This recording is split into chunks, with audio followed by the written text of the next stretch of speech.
Besides stealing your hard-earned money through regulations and those $200 tax stamps to own what you want, the ATF has gone above and beyond, even making the government mad. I'm Ben Sanderson, and you're watching the Minuteman Moment.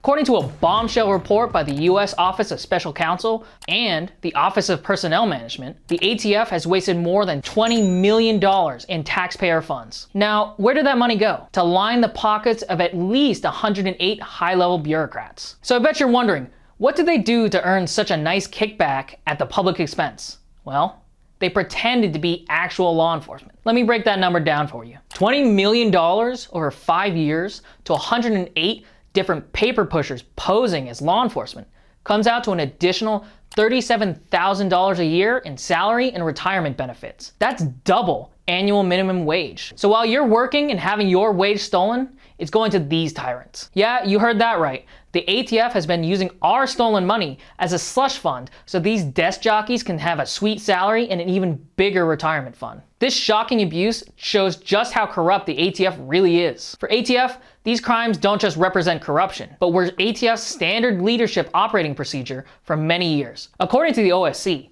the cost of $20 million could be much higher, given that unlawful job classifications have been a common practice at ATF far longer than the 5-year timeframe reviewed by investigators. Congress cannot turn a blind eye to ATF's corruption, and this rogue agency must be held accountable. Now, the OSC stated in their press release that they have notified President Biden and Congress of their findings. Yet, the Biden administration has done nothing to withdraw its proposed budget for fiscal year 2024.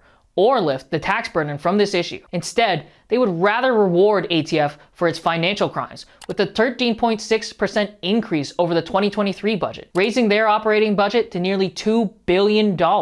No doubt, President Biden believes ATF has done a stellar job banning Americans lawfully purchase firearms and accessories. But now we know that the ATF leadership thinks so as well. Maybe that's why ATF leadership helped themselves to taxpayers' hard-earned money and gave themselves raises with law enforcement overtime funding. Meanwhile, law-abiding gun owners applying for their tax stamp continue to suffer extremely long paperwork delays on registration forms which should not even exist in the first place. It's funny to see what gun owners have been saying for decades about the ATF's complete disregard for the rule of law, for the government to finally agree with us. When it comes to the ATF's finances, OPM's report states that ATF's leadership has acted outside of the merit system principles and demonstrated disregard for the rule of law and regulations. The American people deserve to know just how bad the corruption, deceit, and greed is at the ATF. In the letter that the special counsel, Henry J. Kerner, sent to President Biden regarding the report, the whistleblowers expressed their views that the report did not adequately capture the extent of ATF's illegal practice